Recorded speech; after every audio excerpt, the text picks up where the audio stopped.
Good morning, good morning, good morning. Happy Saturday. Today I am interviewing Mr. Gene Pope, and we'll be talking about his film, Queen of Knives. Queen of Knives is the sequel to King of Knives. If you haven't seen King of Knives, please see King of Knives before you see Queen of Knives, because it tells a whole narrative. It's a one big, beautiful story. And if you have an opportunity, you should definitely check it out. I review movies for the Steven Knight Show. And as far as my ratings go, I give both of these films beyond 10 stars. Thank you guys for coming in. Just waiting for Mr. Gene Pope to come join me so we can get our conversation started. I appreciate you all. How's everybody doing this Saturday morning?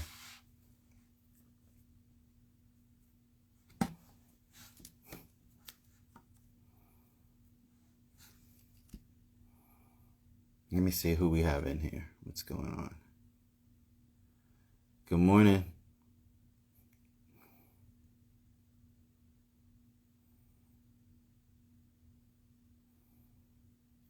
What's up, Holiday? What's up, Jay Bird? What's up, Thomas? Hey, Donna.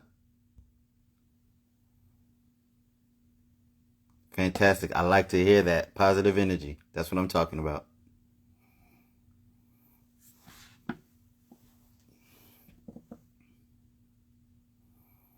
Good morning.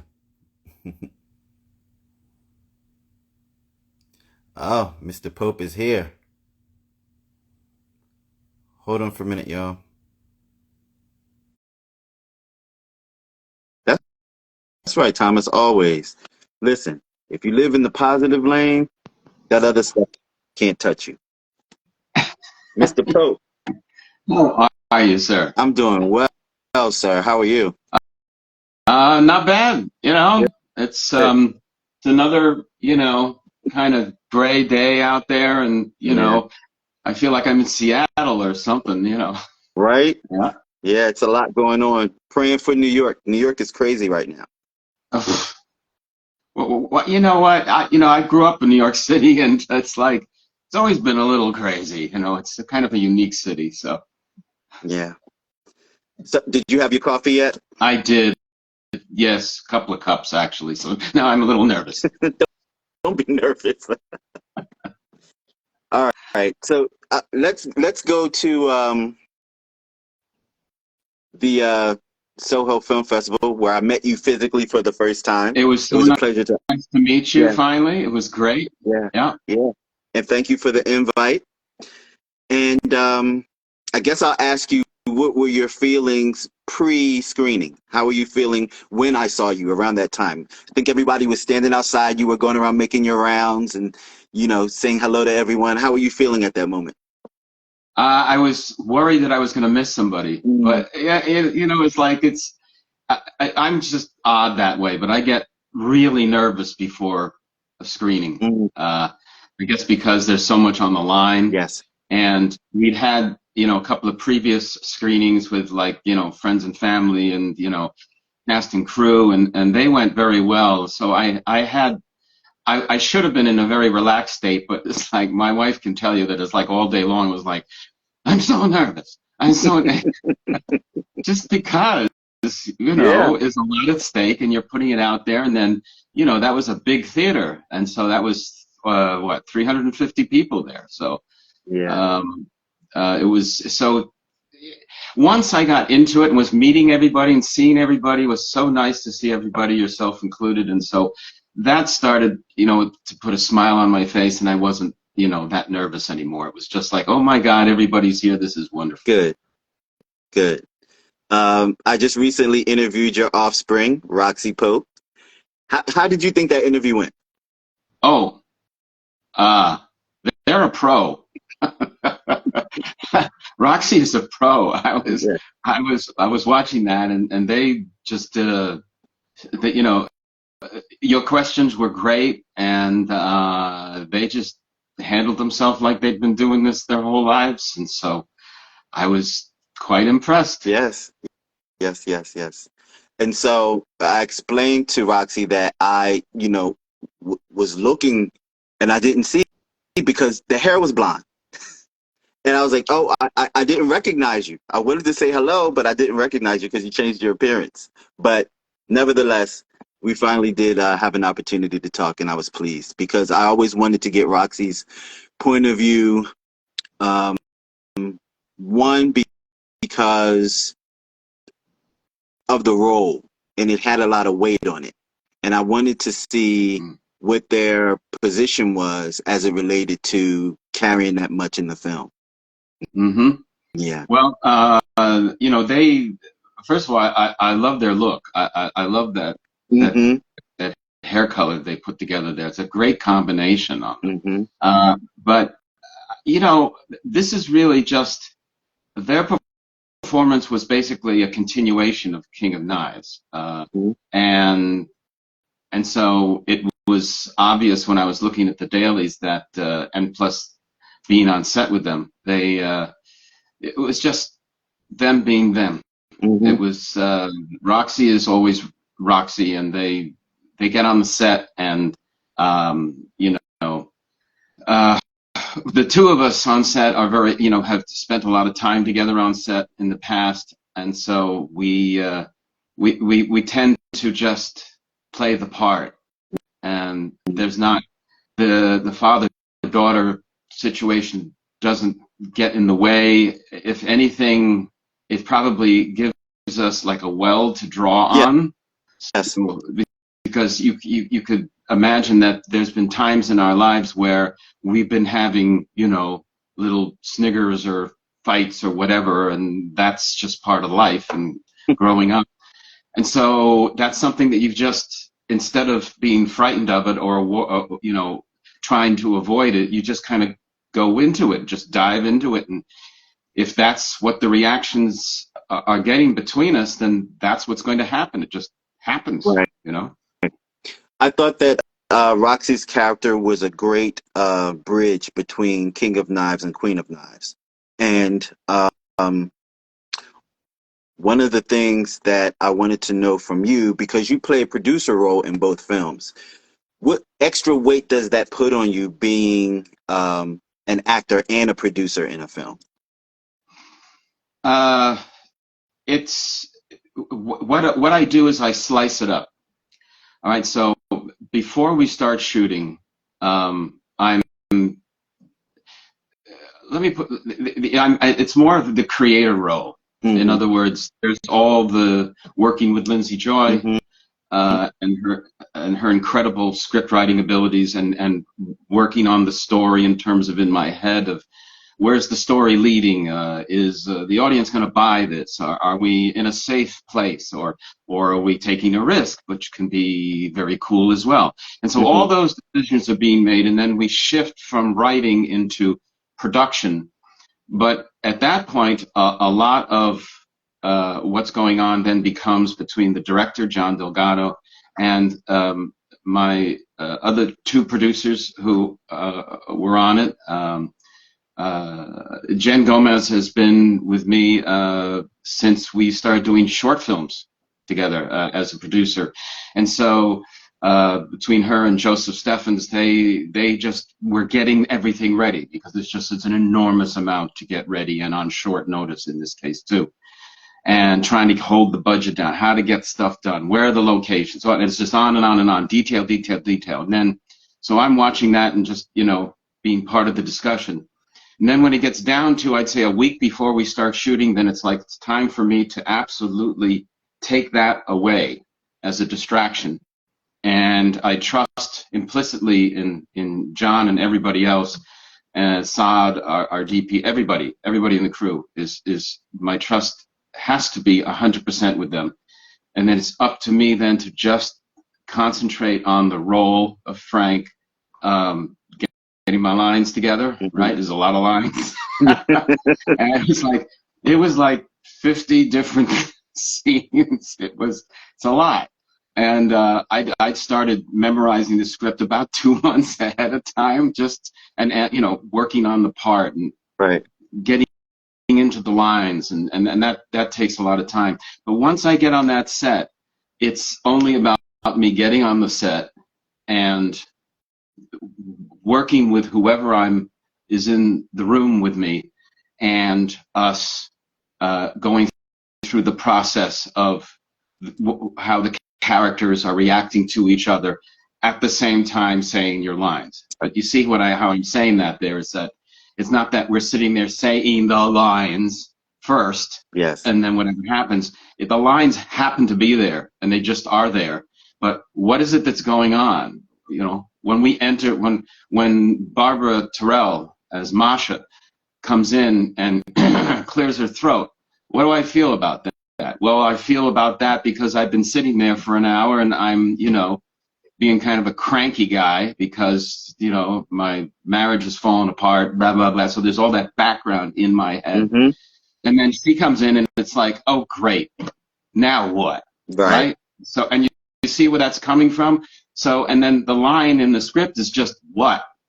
So basically the what and how I say it comes from all the preceding stuff in my head and what I'm reacting to this person standing here that I don't know. Mm-hmm. And they're like, you know, what's your problem? And it's like, you know, it stinks. And so it's like, so then it's like, it's a joke. It's like, you want some? Mm-hmm. And it's like, you know, but I'm being a smart ass, you know, but that was the character that was created. All of the characters in this film did exactly the same thing, and they did it so well, and that's one of the reasons that they were cast. They're so good at coming on set. Unfortunately, we didn't have the budget this time to have a rehearssil week, which we had for King of Roxy Knives. brought that up. Roxy talked about that. Yeah. Yeah. And that's true, and I'll just reiterate and say that that's a big deal to not have that. And so everybody had to come on the set, and they were on their A game, and that just means that they were fully prepared. They had created a character, and they came on the set and just came on as the character. And but all of these actors were capable of doing that because of their background and experience and training. And it was wonderful. For instance, a good example is, let's say, Alexandra Renzo. We hadn't worked together in years, and she's in Santa Fe, so it's not like, you know, we did a reading together months before, but that was about it. And the moment she came on the set and her character came through, there was a point between takes where I'm going to myself going, that's just amazing what she just did. That's if you met Alexandra outside of the shoot, you would go, oh, she's a completely different person. And it's like, well, yeah, duh. That's how it's supposed to be. That's how it's supposed to be. She's created this character with these eccentricities in her voice and her movement and the way she moves her arms and her whole body language. And that was just one example of, you know, everybody. You know, when Mel Harris comes on the set, she's in it. And it's just was such a pleasure. Emily Harris, everybody. You know, I can't say enough. Jay Russell was, you know, it's just, you know, we met and we get on the set and we have this scene and it's like, and it just happens. As we go through it, it just becomes, our reactions grow from the moment that we first start saying the lines. It's like, so how is he treating me when I walk in the door? It's like, hey, it's like, oh yeah, we're old friends, right? Hey, how are you? What the hell are you doing? How am I? You know, what do you need? I mean, one of my favorite lines is like, you need a drink? And I'm saying, a tranquilizer, maybe, you know. But then it just becomes this thing. And he's obviously known me for years in the movie, and he just comes in prepared that way with this background already there in his head. And that's how this works. That's one of my favorite things about creating a film, is the psychology behind everything, because that's the thing that makes it mesh. That's the thing that gives it the glue that makes it stick. going to quote myself because I reviewed this film, Queen of Knives, for my Stephen Knight show. And I said, I think it's a meaningful testament to aging with maturity and truth. Yeah. Even with King of Knives, I thought that it told a great story about a family who went through a very terrible thing and they're all trying to find their way to survive. And we went on that journey with them, right? So Right. here we get to Queen of Knives, which is the second installment of that story. And it starts off funny. There's funny moments all throughout the beginning of this film. And then there's a reminder of the tragedy that happened. And it's an abrupt halt to all the happy emotions that you felt from all the comedy. And it reminds you, hey, something bad happened here. We're feeling bad right now. In the midst of all of this funny stuff that's going on, it's a mask for what's underneath. And it makes you feel what the family feels in that instant. And I had my buddy John with me at the time who hadn't seen King of Knives, so he didn't have that same reaction, but he still felt something. Well, and it was designed that way, Yeah. by the way. One of the most difficult things we had to tackle was that this film could not be just a sequel. In fact, the way that I state it now, and this is the truth because it's actually accurate, is that you can see this film, and then if you're interested in seeing the origins of this film, you go to see the prequel. So right now, the way that the preferred way that I say this is that Queen of Knives is the movie you should see. If you're going to see one first, see that one first. And then if you want to see the prequel, you go to King of Knives and see it as a prequel. And I think it works at least as well that way, but that's the way we wrote it, was that you don't have to have seen King of Knives to get absorbed into Queen of Knives. And in fact, that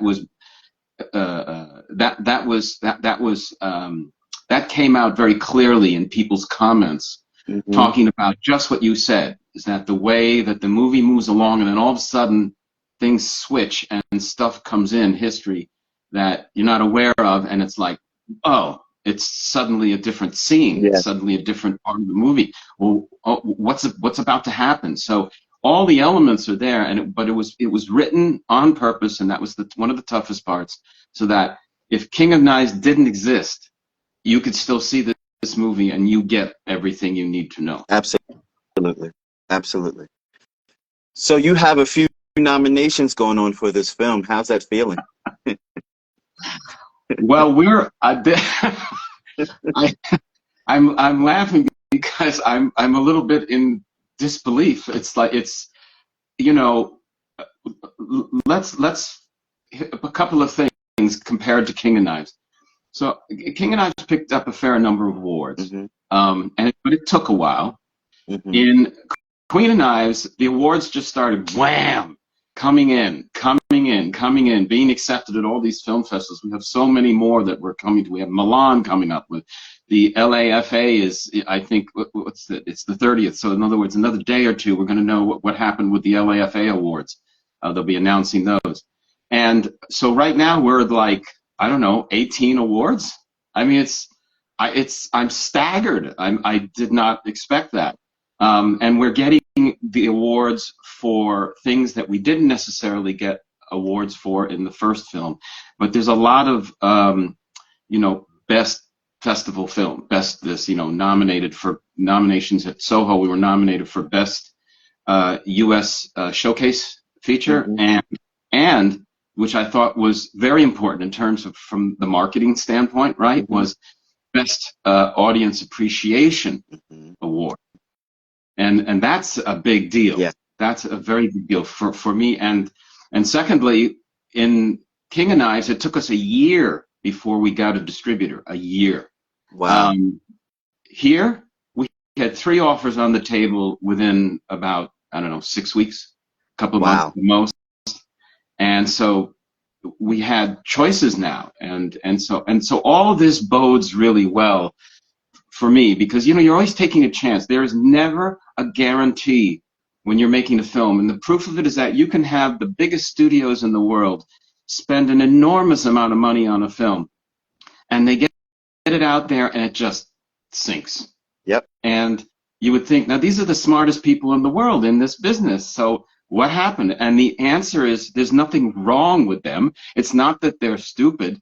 It's that the business, making a film is so kind of flipping a coin into the air and see if you get heads or tails. You can't tell. I was so nervous, especially in this film. I was almost sick in my stomach a lot, worried about how this would turn out, how it was going to. When I first saw the dailies, you know, just some dailies, we started to get into editing, and I'm like, I don't know, man. I don't know. Maybe we missed the mark here. I don't know. I mean, literally, I'm being honest with you. And that just is a kind of a natural part of the process, I'm afraid, is you have a lot of doubts about what you're doing, and you don't want to take it for granted. And if you've been doing a lot of these, as I have, you know that you can't sit. The worst thing you can do is, if you go into a film and you go, oh, this is the best thing since sliced cheese, chicken, right, whatever, sandwich, and you know what's going to happen is that you think it's so damn good, and people are going to look at it and go, what is this crap, you know, and you're like, oh, but it happens. It's happened to me. It happens to every filmmaker, and then it seems like if you don't have some stress in the process of making the movie, it's not going to be that good. I swear to God, I don't know, you know, I'm sure there's exceptions, but that's been my experience, is that the more the worry, the more likely you're probably, it's a good thing. It's a good thing that you're not sure. It means you're riding the edge, the hairy edge between, you know, getting away with it and not getting away with it, or telling a story and it's being accepted. But as soon as we started having our initial screenings, I do my sit in the back of the theater gig. So what I'm doing is I'm looking at shoulders, right? And so I'm watching everybody's shoulders, and if I see somebody start to go like this, or God forbid they go like this, you know you're losing them. But if people are sitting upright and they're adjusting, and then in certain parts of the movie they get even more upright, and then you know you've got something that's hooking people in, and that's what I started to see. But it wasn't until then that if you had asked me this question right after the shoot, I would have said, I have no effing idea. I don't know what we have. And you know, one of the key people in all this is you know, our editor, Maria Cataldo. Yes. A movie is basically directed all over again in editing. That's one of the truths. You can make or break a movie editing it. Like the original Blade Runner. Remember that? I don't know. This goes back a ways. No, I remember. In the 80s. Yeah, and so when the first Blade Runner was released, it was like, what is this dumb ending to this film? What the heck is going on? Well, it turned out that was not the director's intent to edit that way. It was the studio that said, the public is never going to understand it, so we have to simplify this and make it childishly simple and stupid. It was one of the rare examples where the director's cut is so much better, because it restored how Ridley Scott wanted to tell the story, and you look at that version and you go, now that's the movie this always should have been. And that's the one that I don't think you can even see the original cut. And that's a good thing. And it's kind of the same thing especially with Queen of Knives, was that the movie really didn't start to come together where you could really figure out what was going on in terms of, do we have something? Are we telling the story correctly? Is this interesting? Are people going to like this? Is it being too preachy? Is it, what have you? Is it boring? You really don't know until you get into the edit. And so the editing, that's probably my favorite part of film production, is in the edit, because that's where the rubber meets the road, where you're basically manipulating the medium to tell the story. And because John Delgado shot so many angles and so much footage and did so much interesting stuff, that we had a lot of raw material in the edit to make it come alive. Yes. And Maria, like I said, Maria is like another kind of director, Yes. in that she helps to create the way the movie's going to be. Yes. And I think that she did a brilliant job because it framed the story beautifully, beautifully. So how were your feelings after the Soho event? That was fun. I had a great time. I was so impressed with that festival. I really was. The way they organized it, Mm-hmm. the number of interesting films they had. The competition was fierce. They were even saying that several times, that the number of, what they considered excellent films that came in was at a higher level than they had ever experienced. Yeah. And so it was just one of those things, and just meeting all these wonderful creative people who are as nutty as I am, and it's, because it's I love being with other creatives. I really do. Yeah. Because we all, you included, and we all share a certain, I don't know, insecurity, maybe. Maybe when we were younger, we weren't, as bold, or we had to work on being, uh, working for what we wanted to do, just quietly, and getting it and polishing it and polishing it. And you meet all these people, and they're in the same boat. They're in exactly the same boat. I don't know. I think we got it here, and we're all like, no, chill. It's great. You did a great job. This is a wonderful film. And met people from, all over the world. And about to go to Milan in early November, where we won an award for King of Knives. And so we're up for nomination there for, again, best feature of the festival, best actor, best actress, and again, you meet such interesting people there. There are a lot of Chinese films that are films made in China that go to that particular festival, and it's fascinating to sit there and watch how they do it. And the interesting thing that I found last time, and I'm looking forward to again this time, is that you can be two different societies, but they tell stories in the same way. I'm not saying that a story can't be told in an interesting fashion. It is interesting, but in other words, they end up telling stories in films in a similar manner. And that's fascinating to see. And they have all the same pressure points. And it's like the intrigue, or comedy, or whatever. And it's and you sit there and you go, this is like a worldwide thing. It's the language. Film can be the language of the world. Yeah, because it's a portal to the human quotient for everyone. Yeah. Yeah. And humanity is at its core, when you get rid of all the cha-cha, humanity at its core is, we're all actually one big family. Yeah. We really are. Yes. Let's talk a little bit about your co-star, Miss Mel Harris. Go ahead. No, go ahead. No, you go. Well, I wanted to see how specific you wanted me to ask the question. That's all. Well, I'll let you go where you want to go. You go where you want to go. You go where where I want to go. With it. Okay. I want to go to Florida. No, I don't know. Right, with all this rain, it's like, let me go somewhere else. But look, I've said this to Mel too, and so this is nothing. I'm not revealing any secrets here, but one of the greatest pleasures and shocks in my career was in King of Knives, when we were doing the initial casting. And so I like to be in the back of the room during all of casting, even initial casting. I like to see every single person that comes in. 2 weeks worth of casting, 8 hours a day.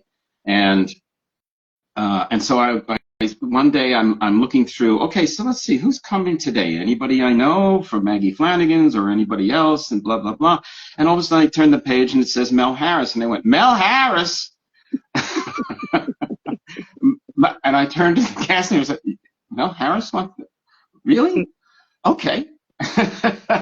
And so, having, you know, been such a fan, 30 something, so it was what I had to sort of do was to work really hard, and I've told you this, to get the fan stuff out of there, you know. Like, no, you can't be a fan. You have to be professional here. Right. But it's difficult when you know, and it's also difficult for the people who were in such a great show like that, because, you know, people recognize them everywhere, and it's kind of invades your privacy. So a person tends to get careful, you know, which I totally respect and understand that. And but she came in, did it, and another famous person came in from the coast as well, and so it was down to some heavy duty people. And then once I, the funny story was that in callbacks, when we bring the actors, the select few back to make the final decision, at that point, then I played the scenes with each actor to see how the chemistry would be, if it was, you know, between them and I. Right. And Mel came in, and so the first thing I said was, so I said, well, let me introduce myself. I'm Frank. And she turned around immediately and she said, oh, I know who you are. I know all about you. Wait, you think about it and you go, well, of course you do. Otherwise you wouldn't be here. Of course you're going to check out who I am. It's like, you know, am I going into a numbnuts situation here, or is this person got something, you know? And so, but either way, it was a pleasure to have her on, and working on set. You know, Mel's as professional as they can possibly get, and we had a lot of fun in the first film, and I think we had even more fun in this film. I was just about to say that. It looks like you had more fun in the second one. Well, the script allowed us to have more fun. Yeah, you know, it's the way it is. It's like some people have come up to me and said, how come I don't see as much of Roxy in this film? We wanted to see more. You know, they were doing such a good job. And I said, well, there were more characters. And so everybody's, you know, except, you know, maybe for Frank being the thread through everything, but everybody had, there were more major characters. And so everybody's character, if you counted lines, it was like, yeah, they had fewer lines, but you know, as I said to Roxy, that's a good problem to have. People are saying, "Oh, we wanted to see more of them," you know, and you know, but I, you know what I have to say? Look, everybody, Mel did an incredible job with her character, and everybody in this film. One of the awards I'm really proud about is we got Best Ensemble, Best Acting Ensemble, and I was so happy to see that, because everybody in this film did all the actors did such an incredible job. I mean, they were at the top of their game. You know, it was Emily Harris, right? Alexandra Renzo. You know, when Alexandra Renzo came on the set and we started to do our first scene, and she just dropped into character, and I went, holy moly, that's wonderful. Carmen LeBeau, wonderful. Tara Westwood, whew, you know, Justin Sams came back, yes, right?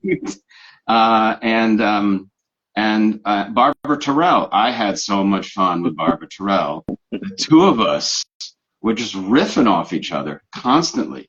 And Jay Russell, as you know, the marketing guy for me. It was all.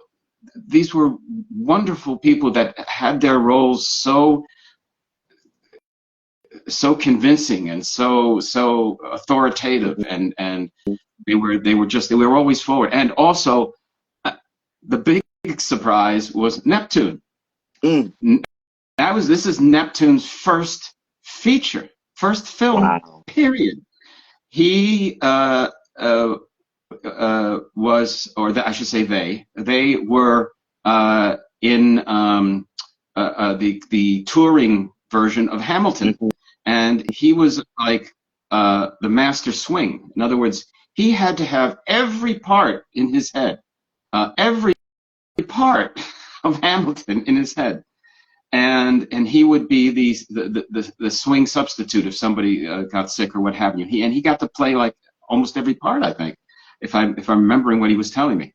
Oh, and there he is. Hey, Neptune. There he is. Neptune's on. Anyway, so now I'm gonna make Neptune blush, and that basically is that this was Neptune's first film, and he slayed it. His character, how well he delivered how he did it. It was one of the highlights, and he, you know, his scenes were just wonderful, hysterical. Yes.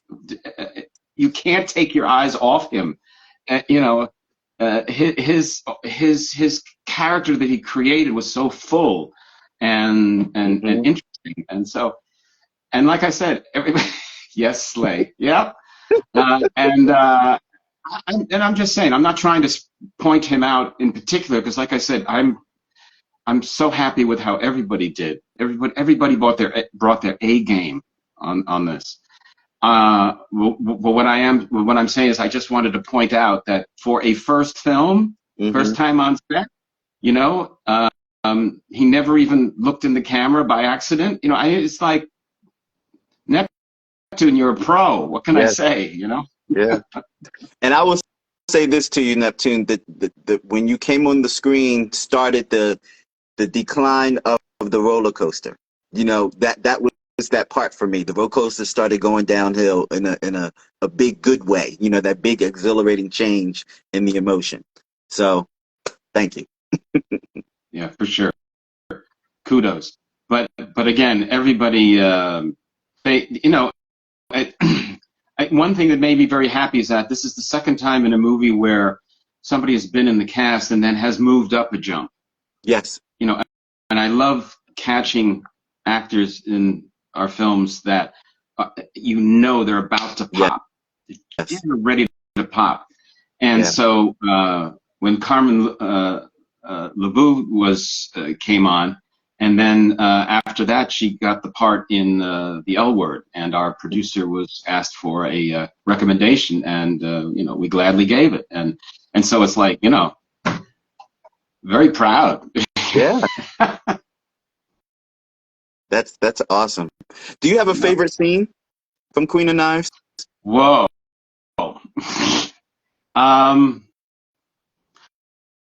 I have several, but I'll point one out, and this is not to exclude anyone, because look, there were so many wonderful moments. I mean, with everybody, there were so many wonderful moments that were so much fun. All right, I'll give you two examples. Okay, let's take Alexandra Renzo just for yucks. Okay. To start, but I have one for everyone. When we're outside the rave and we're about to leave, Alexandra's really good at riffing, you know, and so what was okay to do on this set with all the people was that if something, you know, came into mind at the end of the scene and you wanted to try it, my feeling was, go ahead, let's try it, you know, let's riff, let's see what happens. And so I think that it was when at the end of the rave outside, and Alexandra and I, Autumn, the character of Autumn, and Frank were about to walk off, and she's asking him if he wants to walk around with paper bag beers. Yes. And the script said one word: sure. What happened? I was having so much fun with that scene. I was so jazzed up, and I sit there and I go, hell yeah. And then her eyes pop, because it's the beginning of the relationship. And then she just goes right into it without even blinking, and goes, I didn't know that about you, Frank. And then I just, as we turn the corner, I go, well, you do now. And that was just one of many, many things that happened. There's a scene where, well, I don't want to give it away, but there's a scene where Mel did something totally unexpected, and I didn't know what was going to happen ahead of time, and it ended up being hysterical because my reaction was very genuine. Like, I didn't expect that, and you see what I'm doing, so you probably know what it was that happened. Yeah. But I don't want to give it away. Then the second thing was, in addition to, Roxy, Emily, there were some great moments there. But I just want to point out Barbara Terrell. Mm-hmm. Working with Barbara Terrell, that was the first 2 days of the shoot. And it was like going back into acting class. Mm-hmm. What does that mean? When I was at Maggie Flanagan's, one of the things you would do is you would be tossing things back and forth toward, to each other. Mm-hmm. And you're reacting to in the moment. Doesn't matter what the script is, what's happening in the moments. And so one of the scenes, and so we started just doing this thing, and it just started to evolve literally as we're shooting. And by the time we got to this scene, which is the wide scene on the beach, mm-hmm. where the camera is shooting from the beach from a long distance, and it's just the two of us on the bench. Mm-hmm. That entire scene was one of my favorite scenes, because although it cuts a little bit away at the end, you could have had that entire scene be that one shot, and you would have gotten everything you needed from the performances. Mm-hmm. And we just kept surprising each other, throwing the ball back and forth hard, Yeah. And that was one of my favorite scenes, because at the end of it, we're sitting there, we're cracking up going, what the hell just happened? What was that? It was really cool. I hope it looks good. Yeah. And, then when I saw it, it's like, I just wanted to use that one single cut for the entire scene. But, Maria Saner Mind said, nah, you need to cut in a little at the end. Okay. But that was a wonderful experience. And, but there's literally, there's too many to really point out. And that should have given me a clue that we had something good going on. I should have been more confident in that. Yeah. Like I said, I review movies, for the Stephen Knight Show, and Queen of Knives was really one of the best films I've seen in a long time, as far as like touching my soul and getting in my crawl and making me feel something. Yeah, definitely one of the better films. Well, you know what? I'll tell you this. The reason people have asked me and said, so why did you do this kind of a story? Why do you want to do this? What is it you're trying to accomplish here? And I'll be very frank with you. I miss films that have relatable humor on a personal level. One of the things I've said before, I said in an interview once before, that one of the things that's interesting in this film is that sometimes the laughter doesn't come like you're watching a farce, right, where everybody laughs at once. No, what you see is different parts of the audience laughing at different times. Why? Because it's relatable. Because it relates to them. Mm-hmm. They go, oh yes, I know what that's like.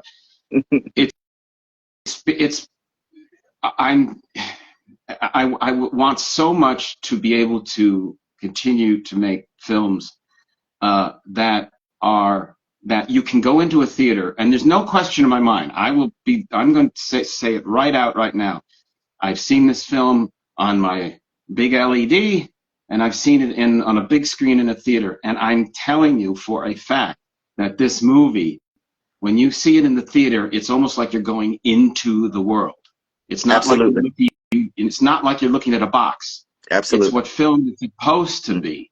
And again, that was the brilliance of John Delgado, who made everything wasn't just a close-up. He made shots where you looked around, you were part of the environment, and you see what's happening, and it's setting, and you just find yourself in there as if it were a 3D movie.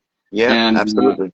And so the point being is that movies that look and feel and are made for the theater I think are that are not just, you know, Marvel movies and, you know, horror movies and whatever, shock movies and this, that, and the everything, or just like, you know, everything, yeah, you know, Yeah. that I was very touched by the audience's reaction, saying there is an audience for this in a theater. In a theater, you want to see this in the theater because you, first of all, it's a wonderful soundtrack, wonderful mix, top quality color correction. You know, Saad Mustafa did some beautiful lighting, and it's high level stuff. You know, on a small, relatively small budget, but it was all done correctly, and you're getting an experience in the theater that we haven't had for a while. And you know, COVID blew everybody out, but I see people coming back now. They're coming back and they want to go to a movie, and it just relax. See this. There's no preaching. There's no trying to make a political point or any point. It's just storytelling. It's just telling a story. Now, of course, you have to tell the right kind of story, or the audience is going to go, or you know, the opposite. It's like, hey, that's offensive, you know. And it's like, I understand. It's a fine line. But I think that we've got a very good handle on this fine line right now, and that's one of the things that I get the most pleasure out of with Queen of Knives, which is one of the reasons why I'm very confident that if you want to see Queen of Knives first, do that. You will not lose anything if you then go back and watch King of Knives to see where it came from. Yeah, and that's precisely what my argument has been about films and, you know, ticket prices going up, because, you know, if you want me to put on my coat, my shoes, my hat, leave my home, come out to the theater and pay the high ticket price to see a film, it better be worth my time and efforts. And, you know, you can give me the explosions and the car chasing and, you know, all of the action that you want. Yeah, that's fine. I love them. You know, that's fine. But if I can go to the theater and feel like I'm a part of, or I'm related to, or connected in, yes, and you touch my heart and my soul, I'm there. And I'm probably more willing to pay the higher ticket price, because that, for me personally, I guess because I have artists in me, that's better to me than any other thing that you could give me. Thank you for saying that. Actually, that's a wonderful way of putting it. You understand exactly what we're trying to do. You know, look, there's one thing to understand, and it was a bit of a mistake in King of Knives, not in the movie itself, but in the release. This is an urban movie. This is not designed. I would not think of trying to impinge on someone's faith or religious beliefs, and I don't want them. Or another thing that I think is not, this is not the movie for, is young parents with young children. Why? Yeah. Because when you're doing that, I remember it myself very well. And when you're busy raising whatever number of children you're raising, and they're young and they're vulnerable and everything, it's like you are in a different state of mind. You don't necessarily want to, you're not, maybe not quite as much into the wiseacre kind of stuff, you know, and or stuff that punches buttons or you know, cursing or what have you. You want something more for your children, I think, and so you tend to live what you believe. And so I never try and push the movie that way. I've always said this is really an urban movie. There's plenty of urban areas in the United States. I'm not worried about that, you know, and it's for people who have lived a part of life, enough of life, so that they know that it's not a simple set of rules, that the rules are constantly getting broken. There are exceptions. Life always throws exceptions at you, and you have to deal with it, and you have to roll with it, but then it sticks in your mind, and then you see this and you go, oh yeah, oh, look at Frank rolling, and look at you know, all the different characters, they're rolling all over the place here. It's like it's sometimes it's chaotic, and sometimes it's wickedly funny, but it's not cheap laughs. It's personal. humor, and I think we need more of this. You know? Yeah, I agree. I agree. And I want to shout out to the either you can look at it the primary character in this film or the last character of this film, which is the city of New York. I think that the staging and the locations and just how it was shot, it was just beautiful, beautiful. Yeah, I'm going to tell you the truth. There are some places and the locations that being in this area, it's like growing up in Manhattan, I didn't even know existed. Wow. I didn't even know that particular views were there. I didn't know there was a beach basically behind a bunch of regular old, apartment buildings. You would never know. And it's like, whoa. and I'll tell you this is a quick story that's like, with the view, is that in the scene, one of the last scenes with Alexandra and Frank, with Autumn and Frank, and I won't go into it because I don't want to spoil anything about that scene. But it was a very important and pivotal scene. We get on location, and it's like there's a highway underneath where we're looking out, underneath that thing, and it was becoming rush hour. And the amount of noise, it was trucks going, it was so noisy, it was so loud, and it was everything. I'm sure Alexandra didn't bother her at all, but for me, it was like this was a pivotal scene, and I had to I couldn't be distracted, and yet there was this noise where we could barely hear each other. That's how tough that was. Now here's the miracle of modern filmmaking and modern digital sound. We had a sound editor that went through all the scenes, and I'm going, oh my God, are we going to have to ADR? And that's automatic. It's called automatic dialogue replacement for those who don't know. It's a very laborious thing to do because you have to match your lips exactly with a microphone. But more importantly, you have to have the acting be as good as if you're there while you're trying to sync up your voice to your lips. Say I hate that part. I hate doing that. I hate when you have to do that. It's so hard. I know people who came in, like there was a couple of people that came in and just bang, just like 2 takes and they could nail it. My brain doesn't work that way.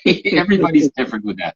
And I'm thinking to myself going, oh my dear God, we're going to have to ADR this whole thing, and either, and this was still with COVID things going on, so it's like we couldn't necessarily bring Alexandra into the studio to do it. So we would have to do it remotely from Santa Fe to us, from another studio. You can do that. But it was like, God, this is going to ruin the scene. Well, long story short, part of the process before you do the mix is you get hopefully a really good sound editor in. And what they do is they clean up everything. Now, they sent me that scene, tests of that scene where they got rid of 90% of the noise.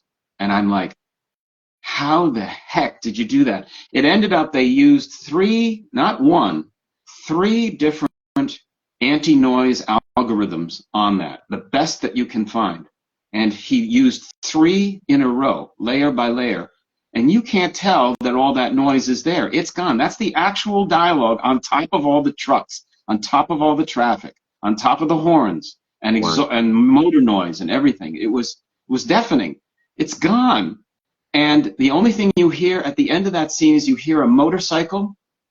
And because it sounds like we put it in there intentionally, we left it. But that's just an example of, like, again, the ups and downs in a production. And I had no idea that technically this could be done until it was done. And I went, oh, thank God. And the only ADR, as a matter of fact, was when Mel came to insert her telephone conversation with Frank when he's in his car. Yes. That's it. Done. 5 minutes. We're done. Wow. Mr. Pope, I always enjoy talking to you. was curious. Do you ever teach? Do you have a professorship somewhere? Because you should if you don't. What have I done? I have taught. Not when I was a recording engineer, I was asked to teach recording engineering up in Wisconsin when I lived in Chicago, and so I did a 8-week course there, where twice a week I would drive all the way up and then come all the way down, and it was a night class. But I was really young and stupid then, so I did it. So yes, I have been in a situation where I've instructed or taught or what have you, and yeah, I enjoy it very much. I admire teachers like you can't believe. You know, the teachers at Maggie Flanagan's. You know, they have to take you and they have to take a can opener to you, and yet they do it with compassion and grace and sternness, because you have to be ready for a tough world out there to be an actor. And in fact, we're going to be doing a very private screening of the film for my alma mater and the class that's there, and then have a discussion with the class. So that's something I'm looking forward to. So I spoke to Roxy about the SAG-AFTRA strike and the ability for you to be able to screen the film when you did. Do you want to speak on that at all? Well, you know, I had the urge, just because I'm anal about this stuff, is that I'm glad you asked me, because I just wanted to make it very clear what the procession of steps was. So they asked us if we would agree to vote, you know, allow them to vote for a strike, and was 98% of us said yes, and I was one of them, because I believed in what was going on. The reason I believed in what was going on was that I used to run a record company of my own, and then Napster came along and destroyed independent record companies. So what I saw happening in the business was that streaming was putting a huge dent into what the residuals were that you know, actors could make being on a show. It's a TV show, and it's destroying the model. And so, you know, actors are becoming starving minstrels like musicians did. You know, if a musician puts a song on Spotify, they make exactly 1/4 of a penny for every time their song is played. So you can have 1 million people listen to your song, and you make 25 grand, which is like, you know, what are you going to do with that, you know, in New York City, right? Right. So it really has put a damper on that business, and I was fearing that this was going to put a damper on actors, and that's why I agreed to do, you know, if they wanted to strike, definitely do what you got to do, and that's what they're doing. Now, there was an unintended consequence, and that was that I thought this was just going to affect people that were about to shoot, or people that were in the middle of shooting, and they'd have to stop shooting. And it isn't just the big boys, it's us independent filmmakers as well. However, our film was done.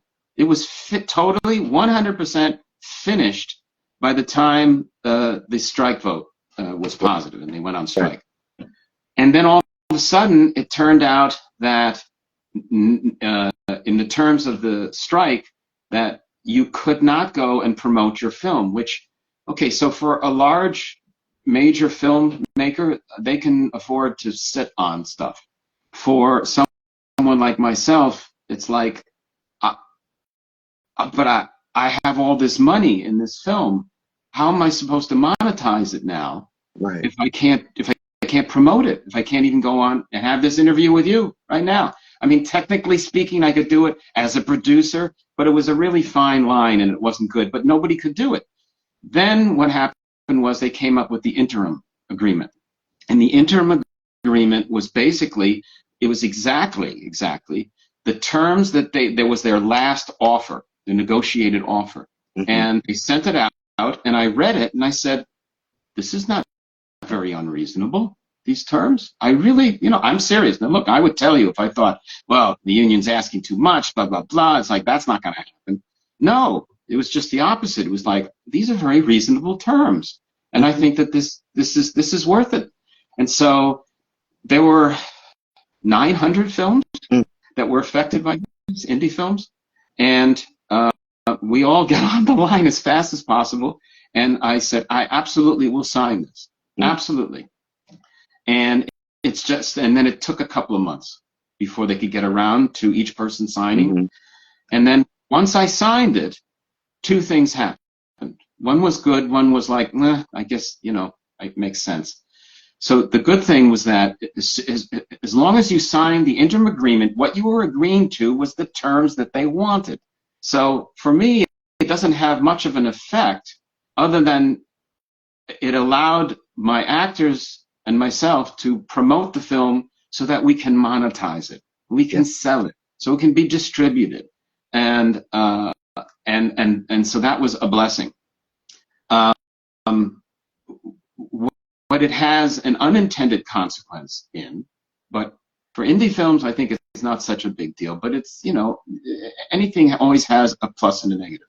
The only negative to all of this is that by us signing that agreement, we will never be able to, while the strike is on, be able to sell or license our film to one of the AMPTP large mega Netflix, Hulu, what have you, streaming services, because that's part of the market, is you can license your film to them for a certain period of time. Can't do that, because if they do that with you, that means that they're acknowledging that the interim agreement is valid. Gotcha. Therefore, they will not do it. It's like a poison pill. So they will not do it. However, there are plenty of other places where we can distribute the film.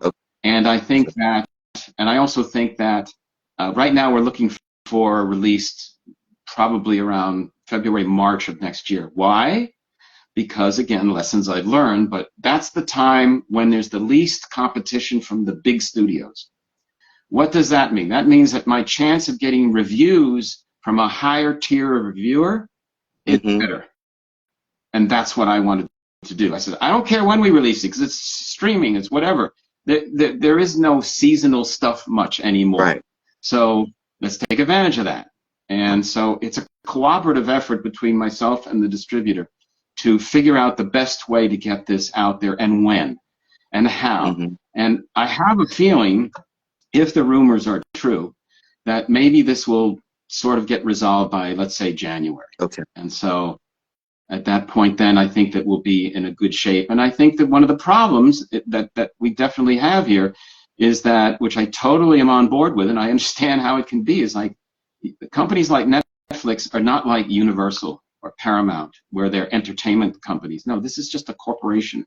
This is a big corporation. And the other thing that those corporations ruined, by the way, was the cost of licensing music. Why? Because they said, oh, whatever, you want $150,000 for 30 seconds of a song for a year? Yeah, we'll do that, because we're going to pull it off anyway. You see what I'm saying? It was just like, so now I'm going, and it's like, I can't afford this stuff. Finding the music was one of the toughest parts, and is the toughest part in this process now, because these guys have like spoiled the market. And so you end up with one of our songs, we ended up with an agent literally saying to the music supervisor, forget all them, I'm going to directly make a deal with you for my artist. And that was the first music in the film, the first song.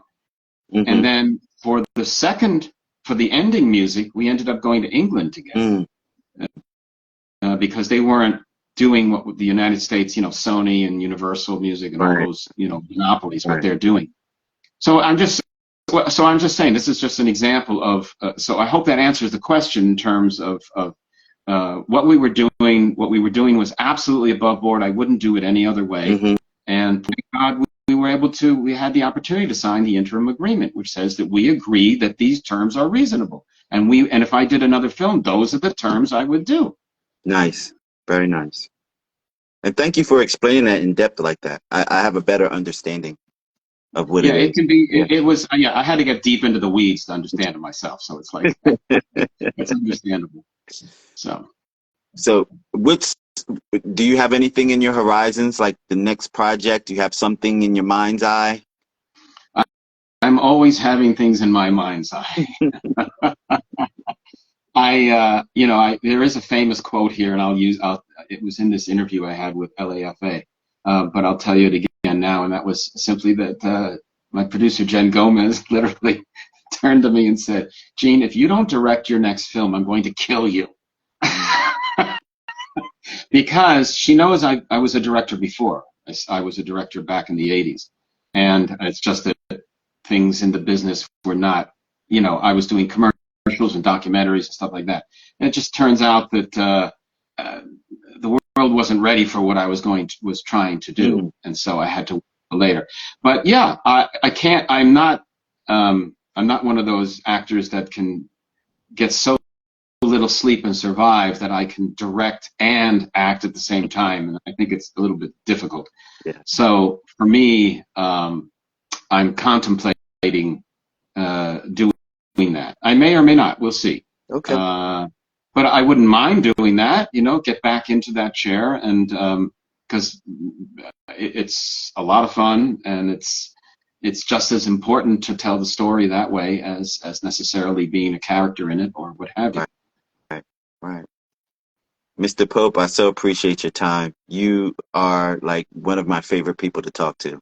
Every interview, thank you so much. You're very welcome, and same back at you. It was so nice. I was thrilled to meet you finally. Yeah, same here. You have a smile that can light up Broadway. And it's embedded in your character, and I just find it so refreshing. It's wonderful. But thank you so much for having me on. Thank you, and thank you so much for always thinking about me and extending invitations to me for different things that you have going on. I appreciate that so much. Beyond words, I appreciate that. No, I don't forget good people I meet. It's a nice thing in life to do, Yeah. Do you have anybody that you want to shout out and have acknowledgement to before we get off of here?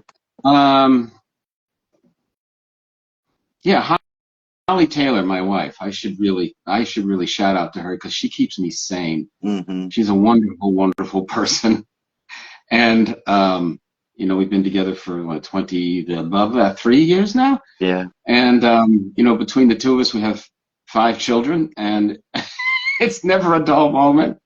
And I don't think I've ever been happier than with her. That's awesome. And I'm grateful to her, every day for sure. Yeah, that's awesome. And tell people where they can follow you and keep up with you and all your work. Okay, well, we've got both movies are online in terms of website. Queen of Knives is queenofknivesthefilm.com. King of Knives is kingofknivesthemovie.com because the film was taken. So it's Queen of Knives the Film, King of Knives the Movie. I have a website, Gene Pope. What is it? I think it's genepope.com. But whatever. I think you should go to the movie ones. There's more interesting stuff there. And there'll be more, as we get closer, and more stuff will be popping up in Instagram and Facebook and all that good stuff. Yes, absolutely. Mr. Pope, I thank you. I appreciate you. And, I have a saying that I say, great art inspires and art matters. And I appreciate you for being one of those artists that get it and you deliver what you get to the world. Thank you. Oh, thank you so much. Chika, I really appreciate the time and the opportunity. Absolutely. Take care, brother. Have a good one. Take care. Bye-bye now.